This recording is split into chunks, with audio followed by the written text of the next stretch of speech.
It's the new viral trend on social media everybody's talking about. Many cafes and bakeries across the globe are incorporating it into their menu daily. The Crookie, a cookie-stuffed croissant.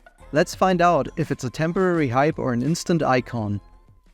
Crazy over the croissant cookie dough hybrid. The texture of the croissant is flaky on the outside, but the center of these is ooey gooey milk chocolate cookie dough. That is what all the hype is about. Crookie finally landed in London.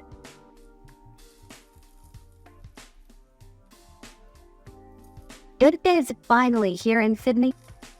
It is flaky to perfection with flaky cookie edges. The best of two worlds. The Crookie is a combination of a flaky buttery croissant and a warm gooey chocolate chip cookie. You could compare it to an almond croissant, but instead of the almond cream, the croissant is filled and topped with delicious cookie dough.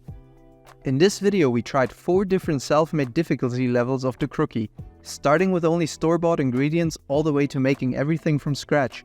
Of course we had to taste test each Crookie so we can let you know if first of all Crookies are worth the hype, and secondly which approach at home gives you the best overall experience. You may be surprised with our verdict, so stay tuned if you're about to make Crookies at home. So these are our 4 contenders for the Crookie comparison. Our first try is store-bought cookie dough and a store-bought croissant. Our second contender is homemade cookie dough with a store-bought croissant, as homemade croissants are really a pain to make. We went through the pain of making croissants anyhow, so our third option is preparing the combination of homemade cookie dough with a homemade croissant. Fourth and lastly, since we had raw cookie dough lying around anyway, we figured it could be even better if you bake your homemade raw cookie dough together with the raw croissant. Let's start with the easiest version, the 100% store-bought Crookie. Well, at least its ingredients are store-bought. So first, let's have a look at the croissant. We bought this huge croissant from a local bakery yesterday.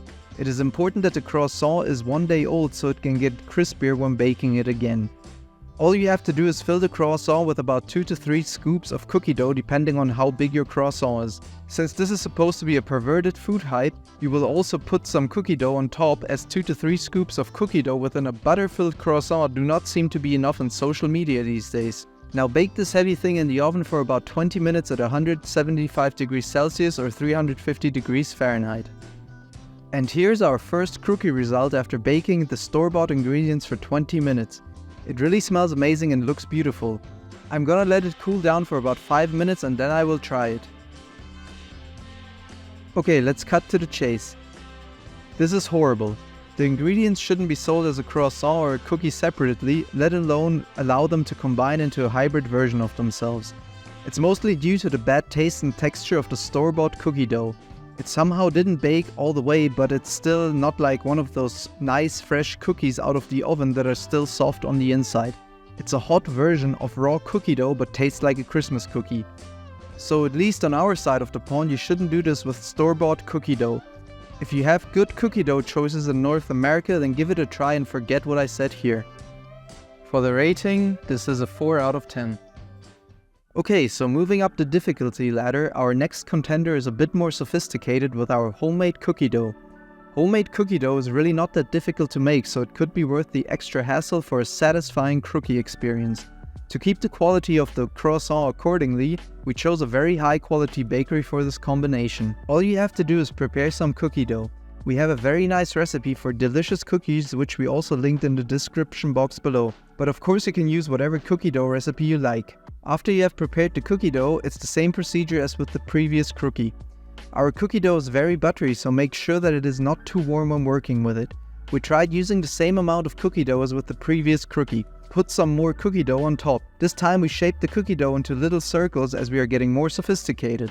Just like before, bake it for 20 minutes at 175 degrees Celsius or 350 Fahrenheit. And here's the baked result of the store-bought croissant and homemade cookie dough hybrid. It smells great like the other version before and also looks as beautiful, maybe a little bit better with the round-shaped cookies on top. Once again, I'm gonna let it cool down for about 5 minutes and then I will give it a try. Okay, wow! The good thing about the first Crookie being so bad is that my expectations were really low for this one, but now I'm sort of blown away. It tastes very good even though it's mostly the cookie that I can taste. The croissant doesn't add much flavor besides more butter. But the texture is interesting. I can see how some people would prefer it over a bare cookie, but I have to say that after a few bites, I'm not sure how I could eat an entire Crookie. This could feed an entire family for weeks. But overall, it's a good and fun food experience once in a while. For the rating, this gets an 8 out of 10. Now let's move on to the high-end version and see how we will master this. We used our homemade cookie dough as previously, but this time with a homemade croissant. So this is definitely not an easy attempt, and we will see if the effort is worth the taste and if this version can beat the last one. For our homemade croissant, we used Claire Saffitz recipe and followed her instructions. We needed a few attempts until we really could master this recipe, or at least to get some kind of good looking and tasting croissant. You can see the full episode on how we followed Claire's instructions for a perfect homemade croissant in one of our next videos. In this video we are sparing you with the croissant dough making process and are starting out with the already prepared homemade croissant dough. We baked up one of Claire's croissants the previous day in order for the finished croissant to soak up some moisture. From here onwards, it's just like with the previous two versions. Stuff it with a good amount of cookie dough and top it with cookie dough circles. Seriously, who eats this much cookie dough and butter in one meal? These crookies could be used in food contests. Anyhow, bake the crookie for 20 minutes at 175 degrees Celsius or 350 Fahrenheit again. And here's the result. It looks very nice, just like the other one. Now let's cut it and try it. This is quite good on the bright side. Is it any better than the previous one? Sadly, but honestly, no. You can only taste the cookies, so it really doesn't matter what type of croissant you use. For the amount of time invested for a homemade croissant, it is not worth to fill it with tons of cookie dough. Just use a store-bought croissant from your local bakery. You won't taste that much of your croissant, at least if you try to create a picturesque cookie with 5 cookies stuffed inside. For the rating, this gets an 8 out of 10 just like the other one, since it tastes the same. But since we had some raw homemade croissant dough at our disposal, we figured that we'd give the cookie dough a little twist. Yes, we twisted cookie dough into croissant dough. Here you see our croissant dough, which is already cut into a triangle. Quick side note, this dough was one of our first attempts of making Claire's croissant, which is why the result may look a bit iffy, but that's on Emma. Now we take a good amount of cookie dough and form a sausage-like stick. We prepped one croissant with Instagram amounts of cookie dough and one with rather mortal amount of cookie dough. Twist the cookie dough stick into the croissant. Before baking the cookie, let the combined dough rise for about 2 to 2.5 hours.